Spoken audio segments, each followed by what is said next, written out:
안녕하세요. 복리입니다. 10월 21일 토요일 오전 9시 20분입니다.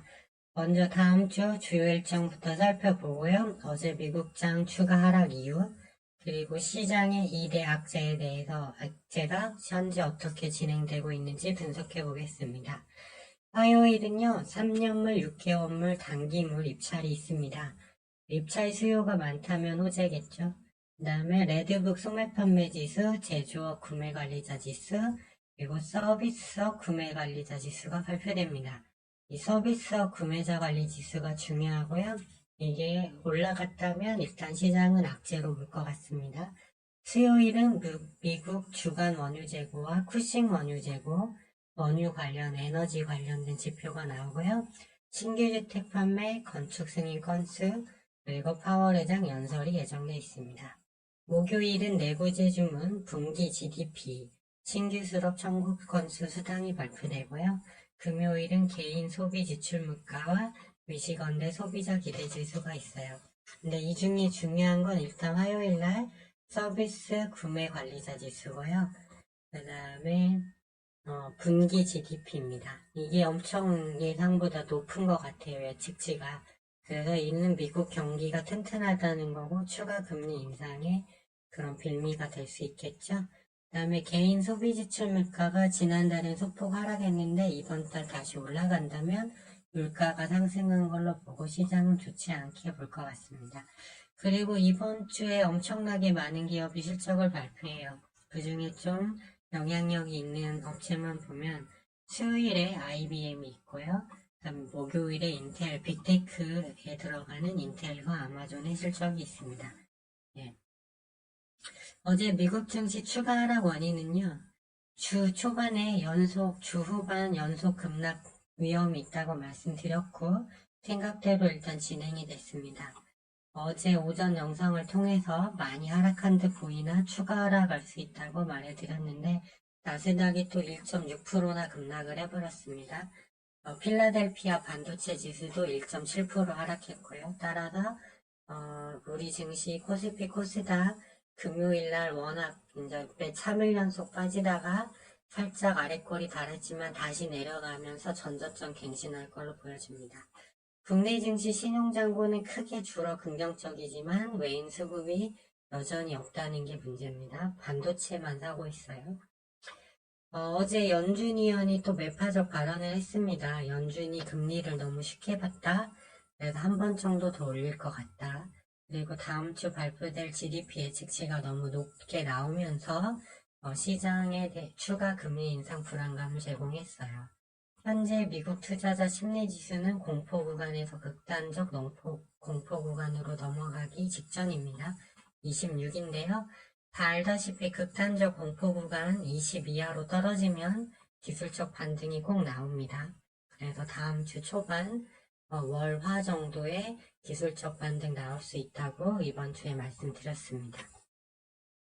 그래서 현금 보유하신 분들이라면 이때쯤 해서 반도체주, 저는 일단 기술적 반등 나올 때 HPSP, 그 다음에 PSK 홀딩스 등 그 반도체를 1순위로 일단 보고 있어요. 그리고 이제 아무래도 기술적 반등이 나오면 여러 종목들이 낙폭과대로 올라갈 거니까 그때 기타 단타를 할 수 있겠죠. 시장에 현재 두 가지 악재가 있습니다. 10년물 국채금리, 장기물이 오른다는 거죠. 어제는 소폭 하락 마감했습니다. 그간 너무 급하게 올라서 좀 쉬어가는 흐름으로 인식을 하고 있어요. 왜냐면 일봉상 RSI가 아직 60을 안 넘어갔어요. 또 바이든이 100조 원대 추가 예산 편성을 계획 중이고 10월에서 12월 장기물 발행량을 고려시 이게 내려올 하락 요인은 좀 적어 보입니다. 그나마 고용시장이나 GDP 이런 거가 내려와야 국채금리도 이를 반영해서 내려올 건데 여전히 뜨겁습니다. 그래서 다음 주 중에 5% 돌파가 안착 가능성이 있다고 보여져요. 이렇게 되면 금융권 투자사가 보유하고 있는 미국 채권 평가 손실이 확대될 수 있고 고금리 유지로 상업형 부동량 문제가 올 수 있습니다.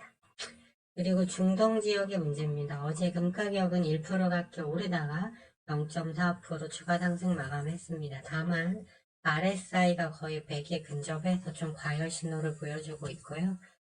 브렌트유도 1.45%까지 상승하다 새벽에 1시경에 하마스가 미국 인질 2명을 석방했다는 소식이 나오자 그러면서 일단 좀 상승폭을 축소해서 강보한 마감을 했습니다. 그럼 이스라엘 하마스 분쟁이 협상하고 끝나냐라고 볼 수 있어요. 근데 어제 블룸버그 통신의 내용을 정확히 보면 유럽과 미국 국민들이 지금 인질로 잡혀 있잖아요. 그래서 카타르를 통해 비공개 협상을 진행 중이라고 합니다. 그러니까 그 전까지만이라도 이 결과가 좋을 수도 있고 나쁠 수도 있겠죠. 이게 협상이 성공할 수도 실패할 수도 있겠죠. 그래서 이스라엘에게 지상작전 시점을 늦춰달라고 요청했다고 합니다. 그래서 충분히 이거는 가능한 상황이라고 봤어요. 그래서 이 전쟁이 끝나는 거 아닌가 해서 순간적으로 금과 국제유가 선물 가격이 내려온 겁니다. 하지만 이 뉴스 나왔을 때 나스닥도 빠지다가 올라오다 다시 떨어져서 훨씬 더 많이 떨어져 끝났어요. 그러나 이스라엘 집권당은 강경파고요. 현재 지지율이 20% 이하입니다. 이에 반해 하마스 응징을 원하는 국민은 78%나 돼요. 정권 유지를 위해 지상군 작전을 수행하지 않을 수 없고요. 어제 3단계 작전 계획을 발표했는데 일단 포격하고 가자 진입해서 하마스 제거하고 새로운 정권을 수립하는 거라고 합니다. 오늘 중동 정상들이 모여서 이팔 분쟁 해결을 모색하는 회의가 있다고 해요.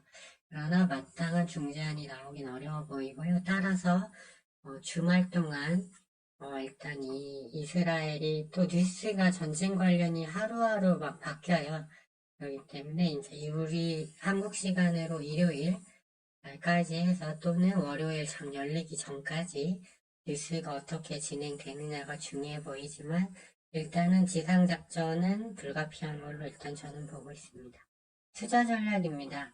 월요일 중동 지역 뉴스를 확인 후 해칭 테마 저는 지금 중앙에너비스와 극동유화를 들고 가고 있죠. 해칭 테마 에너지 방산 대응 여부를 결정해야 할 듯 보여져요. 일단 나스닥이 많이 하락이 됐기 때문에 해칭 쪽에 유리한 조건은 됐는데 지금 인질 2명 석방 소식 때문에 조금 이제 브렌트유와 금 가격이 좀 내려와서 좀 완벽한 호재 구간을 만들어 주지는 못했습니다. 그래서 월요일까지 뉴스가 중요하고요.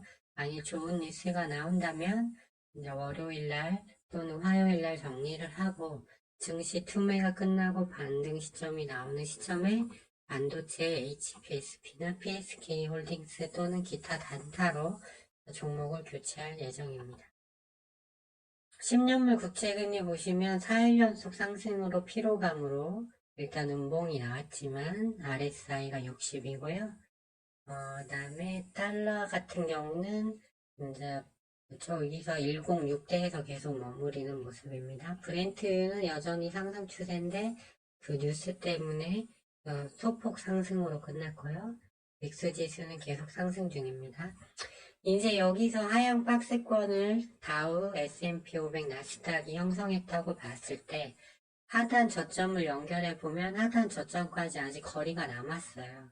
그렇죠? 보시면 한두 번 정도 더 떨어지면 나스닥 같은 경우는 한 2% 정도 더 떨어지면 이제 이 구간을 터치할 것 같거든요. 그렇기 때문에 예상 외로 이 하단을 좀 더 깨는 흐름이 나올 수도 있습니다. 그렇지만 이제 미국장 공포지수와 뉴스 그리고 이 차트 증시 추세 분석을 통해서 대략적인 기술적 반등 구간은 잡을 수 있을 것 같습니다. 그래서 지금 이제 현금 갖고 계신 분들은 이 자리를 기다려야 하겠고요.